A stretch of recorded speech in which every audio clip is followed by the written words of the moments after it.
Where does time go, and what becomes of the past? Imagine this. You're sitting by a fireplace, holding an old photograph, and a question that has haunted humanity for millennia surfaces in your mind. Where does time go? What happens to the moments that were just here, alive and real, and now seem to have dissolved into oblivion? We're used to thinking of time as a river that carries us from the past to the future, leaving only memories in its wake. But what if our intuition is deceiving us? What if the past does not disappear, but continues to exist somewhere out there, in dimensions of reality inaccessible to us?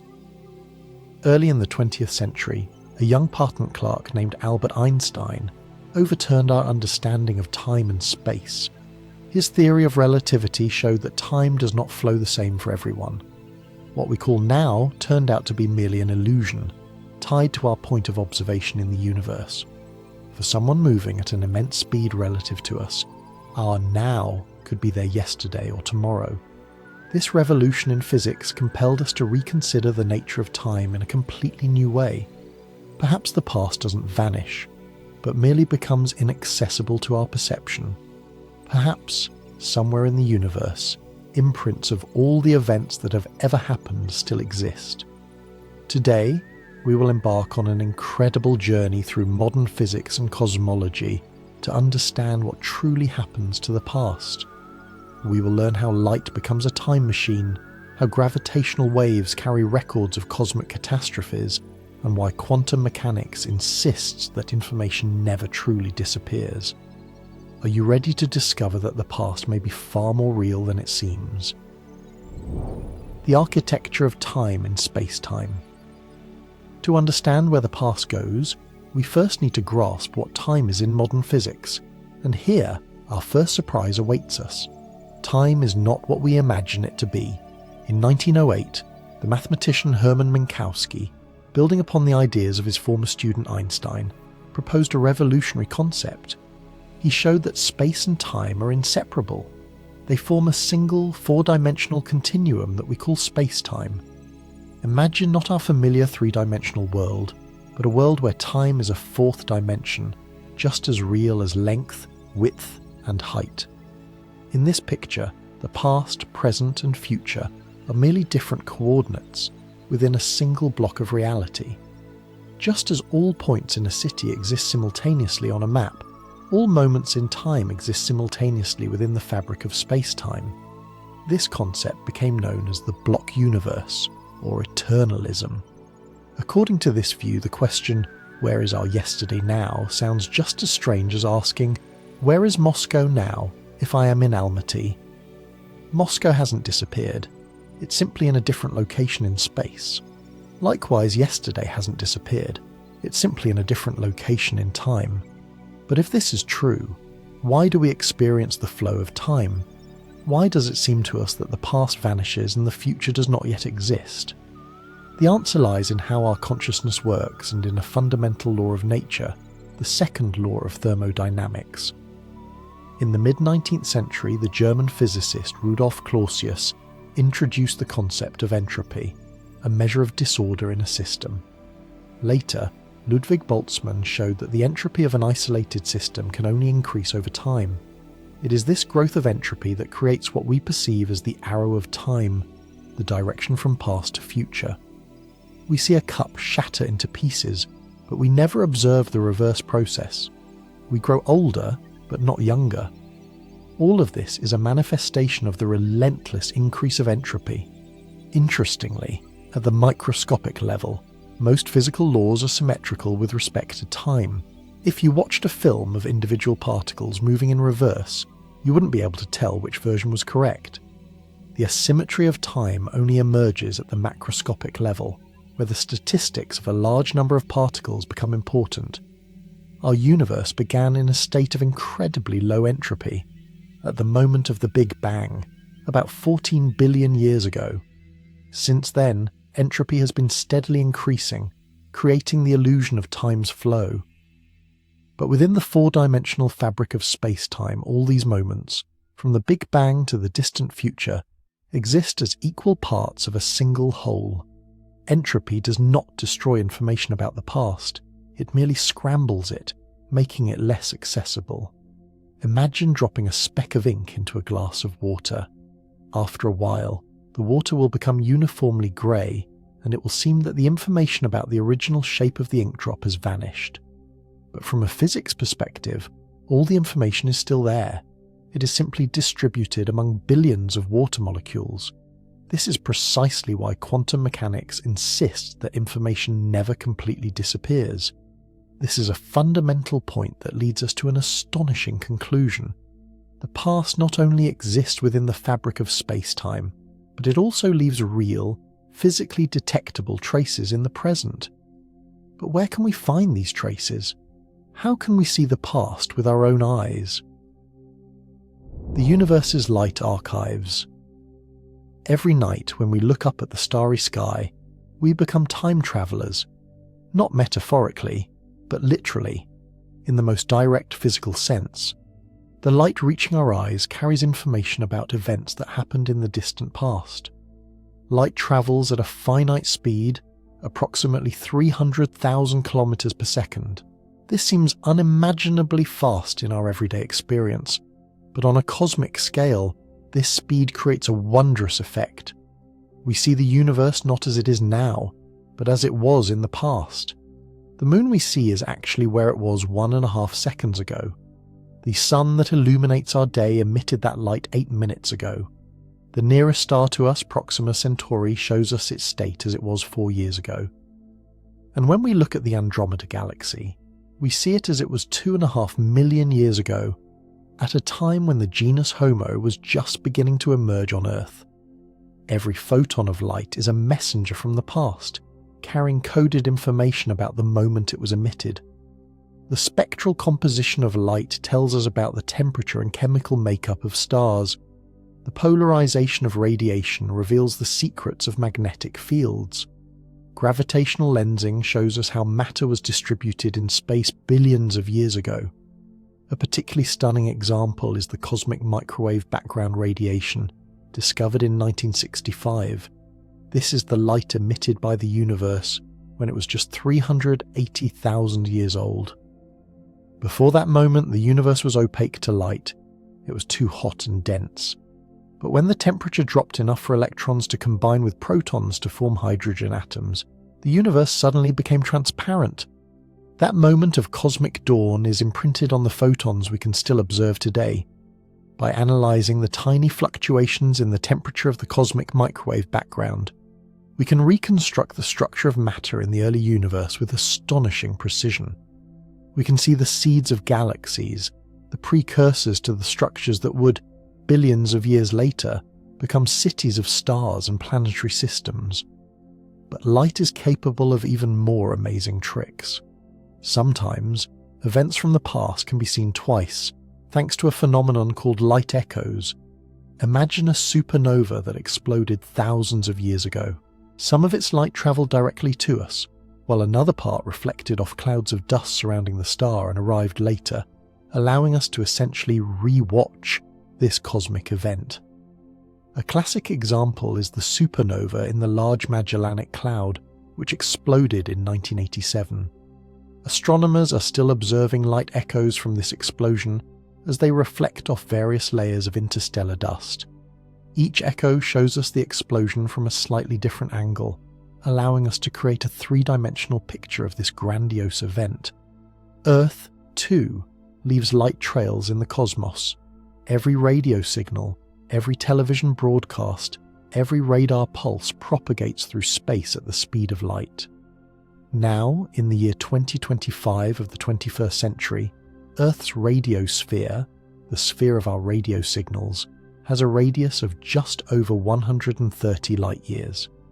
Somewhere within this sphere, Marconi's first radio broadcasts, the first television signals, and messages about the first human flight into space are still travelling. If an advanced civilization with sufficiently sensitive instruments exists somewhere in space, they could intercept these signals and literally watch television programs from the 20th century. Our history is recorded in electromagnetic waves, journeying through the universe at the speed of light. But light is not the only messenger from the past. In 2015, humanity learned to listen to another type of wave, one that carries information about the most dramatic events in the universe. Gravitational waves, echoes of cosmic catastrophes. On September 14th, 2015, humanity heard the music of space-time for the first time. The LIGO detectors registered gravitational waves, ripples in the very fabric of reality, predicted by Einstein nearly a century earlier. These waves were born in a cosmic catastrophe that occurred over 1 billion years ago. Two black holes, each about 30 solar masses, spiraled toward each other for millions of years, losing energy by emitting gravitational waves. In the final moments before they merged, they orbited each other at speeds reaching half the speed of light. When they finally combined, mass equivalent to 3 of our suns was converted into gravitational waves. This information travelled through the cosmos at the speed of light, crossing billions of light years, passing through galaxies and star systems, and finally reaching Earth. Here, it was captured by incredible instruments capable of measuring changes in length smaller than 1/10,000th the size of a proton. Gravitational waves differ from light in one fundamental way: they barely interact with matter. While light can be absorbed by dust, scattered by particles, or distorted by magnetic fields, gravitational waves pass through almost everything unimpeded. They carry pure, undistorted information about the events that created them. Every detection of gravitational waves is like an archaeological find, allowing us to reconstruct events from 1 billion years ago with stunning detail. From the shape of the signal, we can determine the masses of the merging objects, their spin rates, the distance to them, and even how they were oriented in space at the moment of collision. But the most amazing thing about gravitational waves is that they give us access to events that are impossible to see in any other way. Colliding black holes emit no light.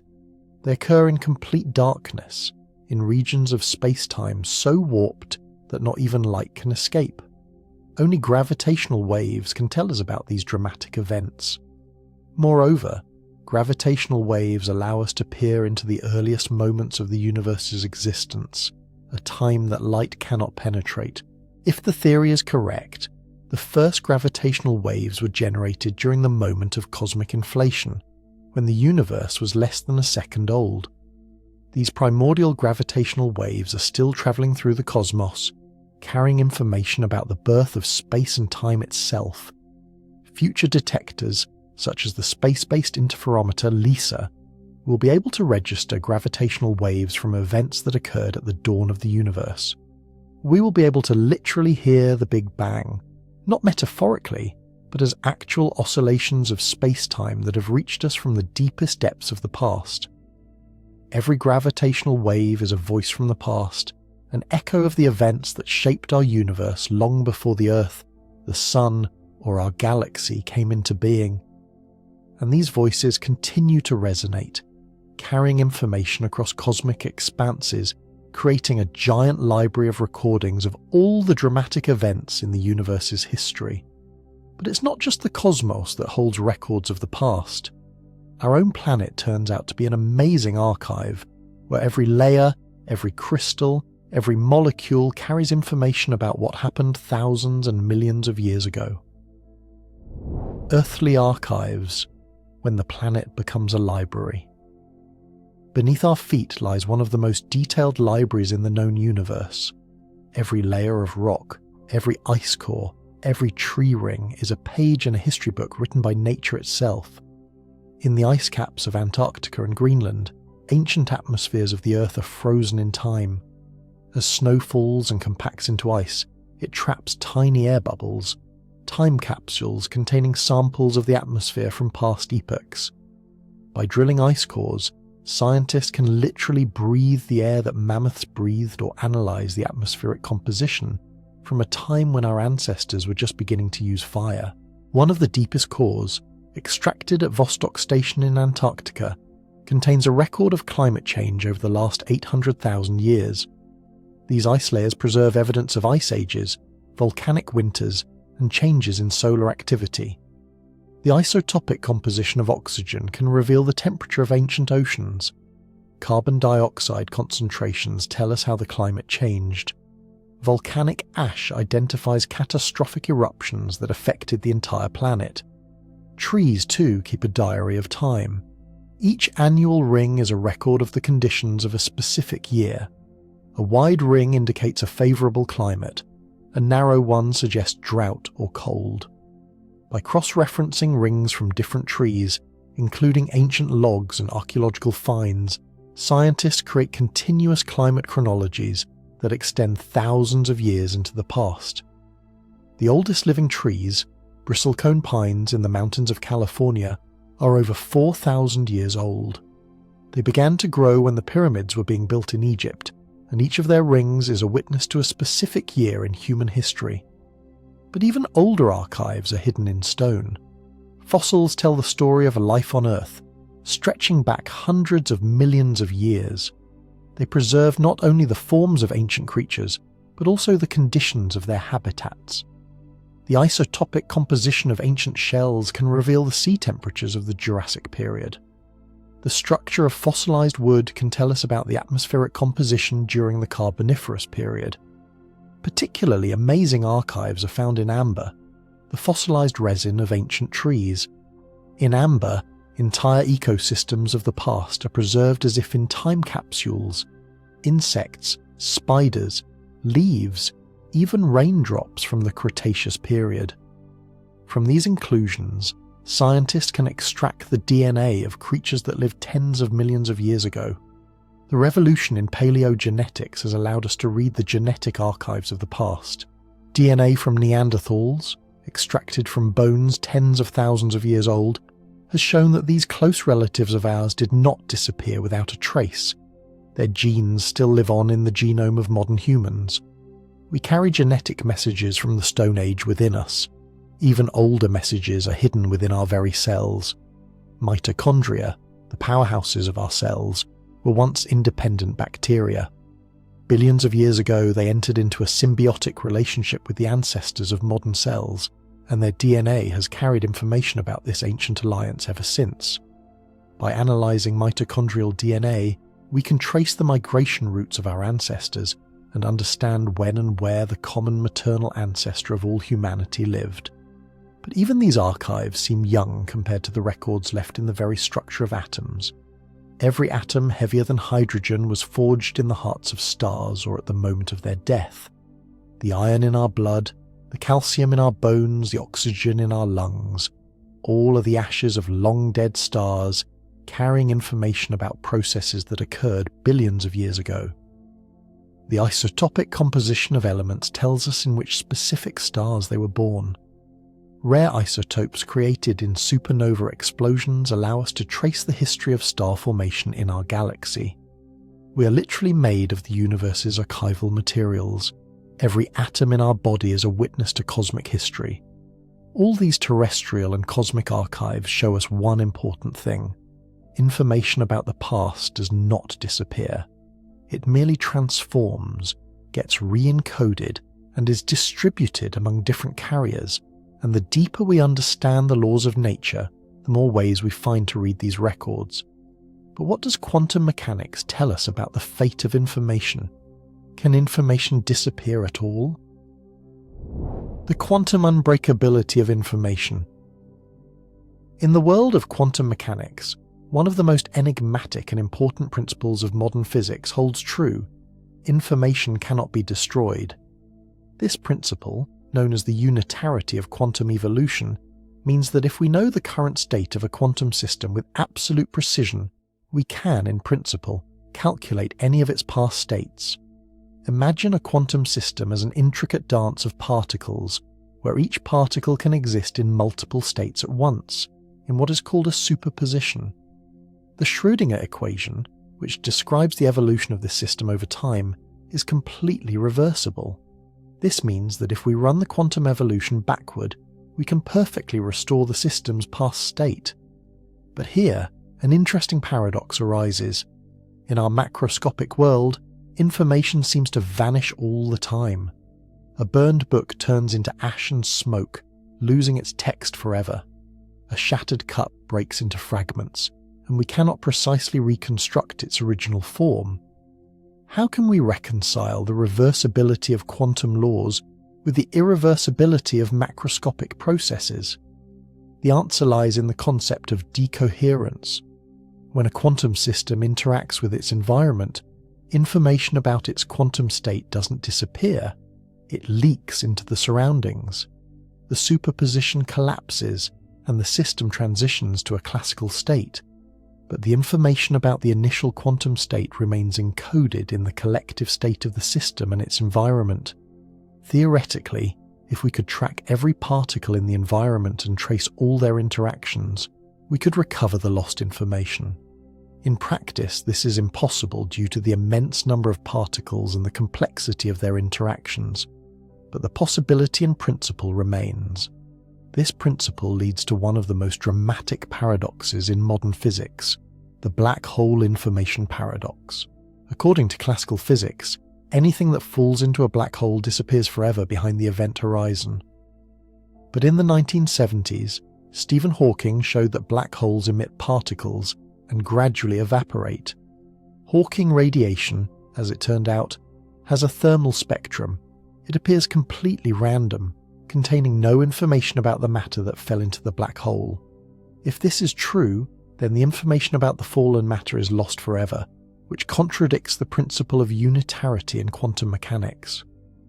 Resolving this paradox took decades and led to the development of the holographic principle.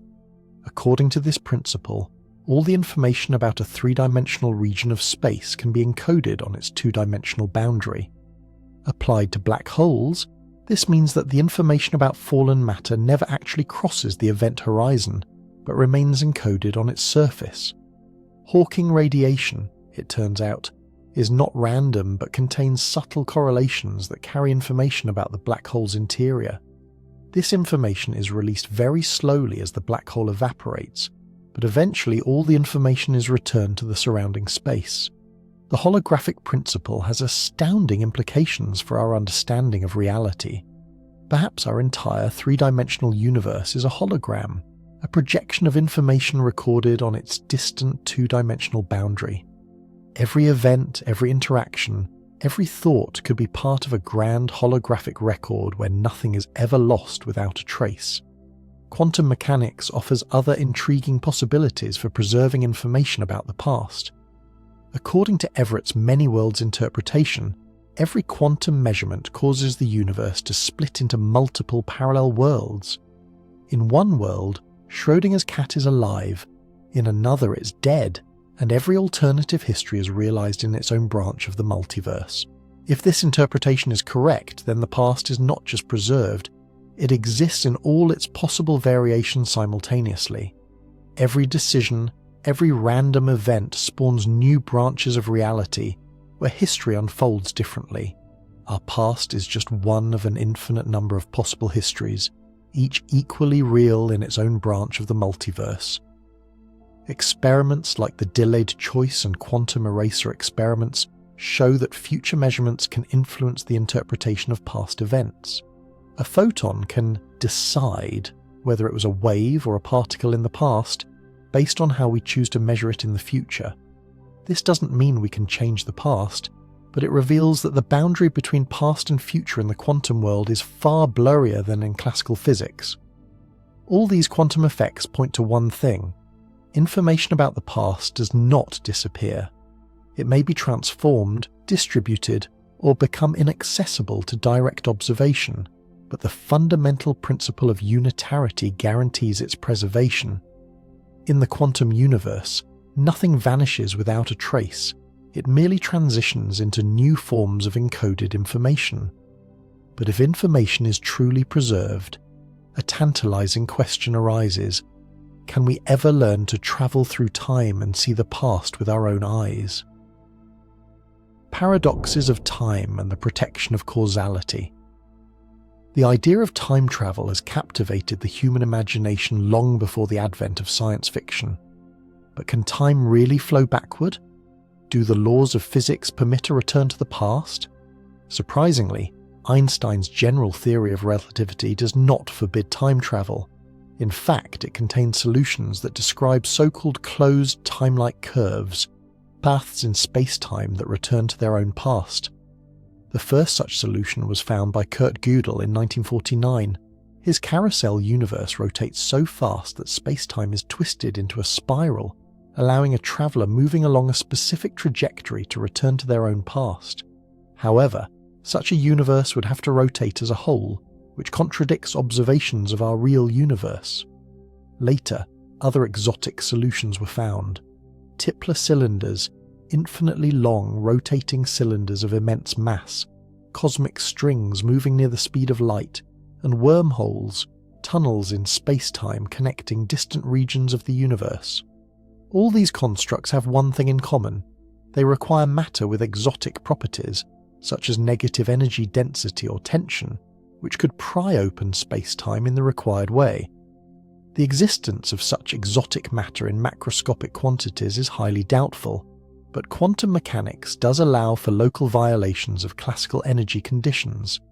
However, even if we could build a time machine, we would face paradoxes that could shatter the foundations of logic and causality. The most famous of these is the grandfather paradox. What would happen if a time traveller killed their own grandfather before he met their grandmother? Then the traveller's parent would not be born, nor would the traveller, and there would be no one to kill the grandfather. But if the grandfather wasn't killed, the traveller would be born and could do it. There are many proposals for resolving this paradox. Novikov's self-consistency principle states that events within a time loop must be logically consistent. If a traveller tried to kill their grandfather, something would inevitably prevent them. The weapon would misfire, their hand would tremble, or they would discover they had killed the wrong person. Quantum mechanics offers another solution: the many worlds interpretation of time travel. When the traveller returns to the past, they don't enter their own past, but a parallel timeline. By killing the grandfather in this alternate history, they prevent the birth of a different version of themselves, but not their own. But perhaps the most elegant solution was proposed by Stephen Hawking in his chronology protection conjecture. According to this idea, the laws of physics somehow prevent the formation of closed time-like curves. Perhaps quantum fluctuations become infinitely strong near the moment a time loop is formed, destroying the time machine before it can operate. Recent research suggests that Hawking's conjecture may be correct. Quantum effects do indeed destabilize most space-time configurations that could lead to time travel. Nature, it seems, has a built-in protection against paradoxes. But even if macroscopic time travel is impossible, there may be more subtle ways for the future to influence the past. Delayed choice experiments show that information about a quantum system can depend on measurements that will be made in the future. This doesn't mean sending information to the past in a classical sense, but it points to a deep connection between different moments in time in the quantum world. Perhaps instead of time travel, we should focus on a more realistic task: learning to read the records of the past that already exist in our world. Reconstructing the past, from detective to archaeologist. If we cannot travel to the past, can we at least reconstruct it from the traces it has left behind? Science shows that the answer is yes, but with important caveats. Every event in our universe leaves traces. The problem is that these traces fade over time, are overwritten by other traces, and become increasingly difficult to read. Reconstructing the past becomes detective work on a cosmic scale. Consider a simple example: trying to reconstruct the motion of gas molecules in a room. In principle, if we knew the exact coordinates and velocities of all the molecules at a given moment, we could use the laws of mechanics to calculate where each molecule was a second ago. But in practice, this is impossible due to the chaotic nature of molecular motion. Tiny inaccuracies in measurements grow exponentially over time, making prediction or reconstruction impossible after mere fractions of a second. This effect, known as sensitivity to initial conditions, limits our ability to precisely reconstruct the past of complex systems. The information about the past doesn't disappear. It gets distributed among a vast number of the system's degrees of freedom, becoming practically inaccessible. Nevertheless, science has developed numerous methods for partial reconstruction of the past. In geology, stratigraphic analysis allows us to read Earth's history recorded in layers of rock. Each layer is a page in the book of time, containing information about the climate, biosphere, and geological processes of a specific era. Radioactive dating has made it possible to accurately determine the age of ancient samples. Carbon-14 can date organic remains up to 50,000 years old. The potassium-argon method works for older rocks, millions and billions of years old. Every radioactive isotope is a natural clock, ticking away the time since the sample was formed. In astronomy, we literally see the past thanks to the finite speed of light. The farther away an object is, the more ancient we observe it to be. Telescopes become time machines, allowing us to study the evolution of the universe from the modern era back to the time when the first stars and galaxies were forming. A particularly impressive example is the study of the cosmic microwave background. By analysing tiny irregularities in the temperature of this cosmic afterglow, cosmologists can reconstruct the distribution of matter when the universe was only 380,000 years old. Moreover, by comparing observations with theoretical models, we can peer even further into the past, to the moment of cosmic inflation, when the universe was less than a second old. Biology offers its own methods for reconstructing the past. Phylogenetic analysis allows us to reconstruct the evolutionary relationships between species, tracing their lineage back hundreds of millions of years. By comparing the DNA of modern organisms, we can understand when the last common ancestor of humans and chimpanzees lived, or when the major groups of living things diverged. Molecular clocks, based on the rate of mutation accumulation in DNA, allow us to date evolutionary events even in the absence of fossils. Using genetic data, we can trace the migrations of ancient humans and understand when and from where our ancestors populated different continents. Archaeology is developing increasingly sophisticated methods for reading the traces of the human past. Isotope analysis of bones tells us about the diet of ancient people. Pollen analysis reconstructs the vegetation of past eras.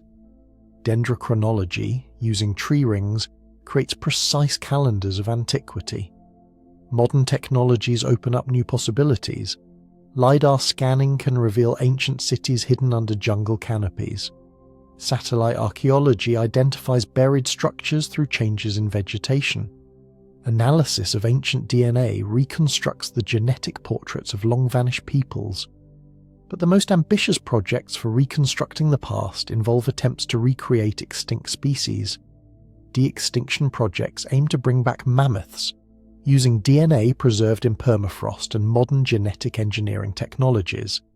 This isn't exactly resurrecting the past, but an attempt to recreate fragments of it in the present.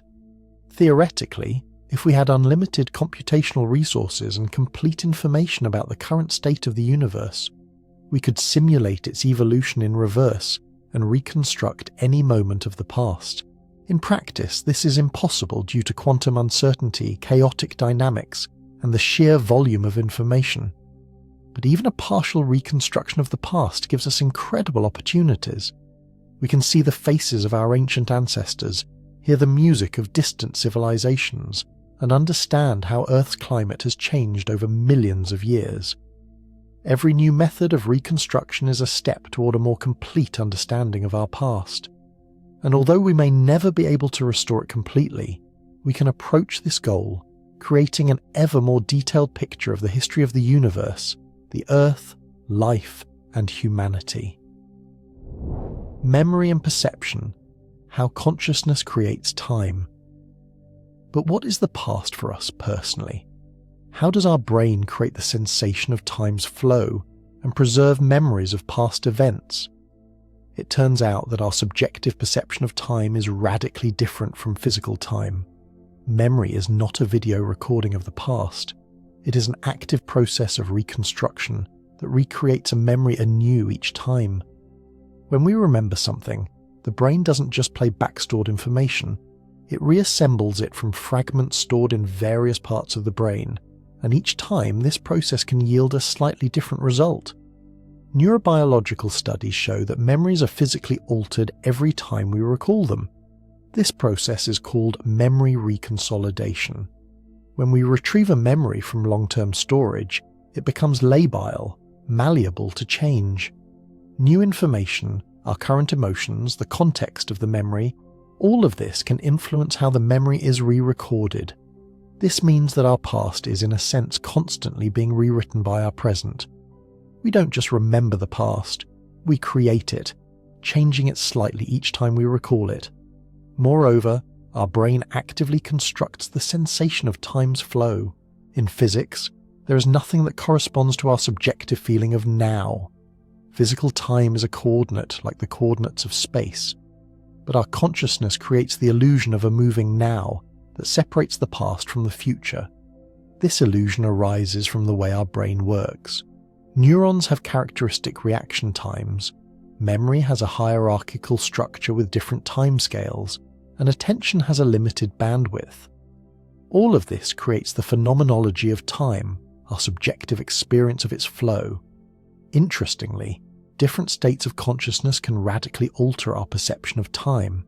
In a state of high excitement or danger, time can seem to slow down. In a state of deep concentration or meditation, hours can fly by like minutes. Psychoactive substances can completely disrupt the normal perception of time, creating a sense of stopped or cyclical time. Brain pathologies also affect time perception. Patients with damage to the hippocampus lose the ability to form new memories. For them, time essentially stops at the moment of their injury. Patients with Alzheimer's disease live in a constantly shrinking bubble of the present, gradually losing their connection to the past and the ability to plan for the future. These observations show that our sense of time and the past is inextricably linked to the workings of consciousness. Perhaps time is not a fundamental feature of the universe, but rather the way conscious beings organize information about the world. Some theorists go even further, suggesting that consciousness itself creates time. According to this view, in the absence of an observer, the universe exists in a timeless state where all events are equally real. Time only emerges when a consciousness appears, capable of singling out a sequence of events and creating a distinction between past, present, and future. This idea resonates with some interpretations of quantum mechanics, where the observer plays a special role in defining reality. Perhaps it is not just quantum states that collapse upon observation, but time itself that crystallizes from a timeless quantum superposition of all possible histories. If this is true, the question, where does the past go, takes on a whole new meaning. The past may be a construct of our consciousness, a way of organizing information about the world that we share with other conscious beings. In this interpretation, the past neither disappears nor is preserved. It is constantly being created anew with every act of conscious perception. But even if time and the past are constructs of consciousness, they are based on real physical processes.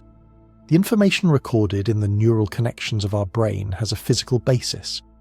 The records of the past in the world around us, from the photons of distant stars to the layers of the Earth's crust, are also physically real.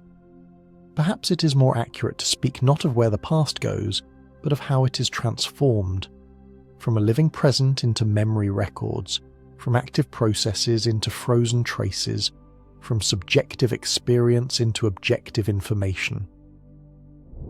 The past as the foundation of the future.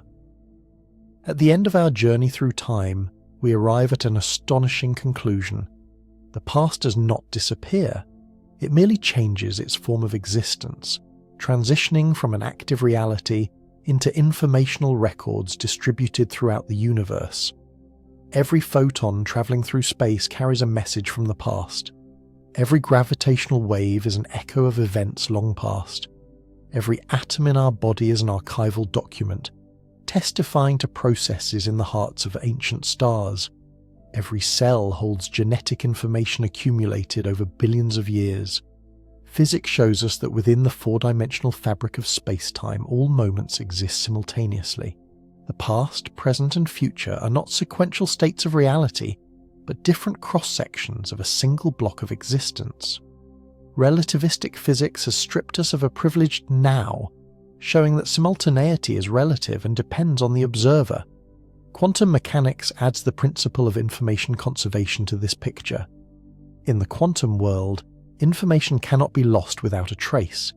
It can become entangled, inaccessible to direct observation, or distributed among many degrees of freedom, but the unitary evolution of quantum systems guarantees its preservation. Entropy creates the illusion of time's flow, but does not destroy information. It merely shuffles it, like paints on an artist's palette, creating an apparent uniformity from an initial order. But with sufficient resources and knowledge of the laws of nature, this information can, in principle, be recovered. Human science has already learned to read many of these records of the past. We see the birth of galaxies through telescopes, hear the collision of black holes with gravitational wave detectors, reconstruct ancient climates from ice cores, and trace the evolution of life through DNA sequences. Every new tool, every new method of investigation gives us access to previously inaccessible archives of the past. We are learning to read the history written in stone and ice, in starlight and atomic structure, in the genes of living beings and in the vibrations of space-time. But the most important discovery is that the past is not a passive archive. It actively shapes the present and the future. Every past event leaves causal links that propagate into the future. We ourselves are the products of 14 billion years of cosmic evolution, the living embodiment of the universe's history. Our memories, our genes, our culture, all are ways in which the past continues to exist in the present. We do not just remember the past, we are its living continuation. In this sense, the question "where does the past go?" has a simple answer: nowhere. The past is here, with us, around us, and within us. It is recorded in the structure of atoms and galaxies, in the sequences of DNA and neural connections, in the layers of rock and the oscillations of electromagnetic fields. The past is not something that once was and then vanished. It is the foundation upon which the present is built, and the seed from which the future will grow. Understanding this gives us a new perspective on the nature of time and reality, and on our place in cosmic history. We are the children of the stars, the heirs of the Big Bang, the keepers of 14 billion years of evolution. In us, the past gains consciousness and the ability to understand itself. Through us, the universe comes to know its own history, and in this perhaps lies the deepest meaning of our existence. We are the way the past becomes aware of itself, understanding its place in the grand symphony of time and space. We are the living memory of the universe, its attempt to understand where it came from and where it is going. The past does not vanish. It lives in us and through us, continuing its journey into the infinity of the future.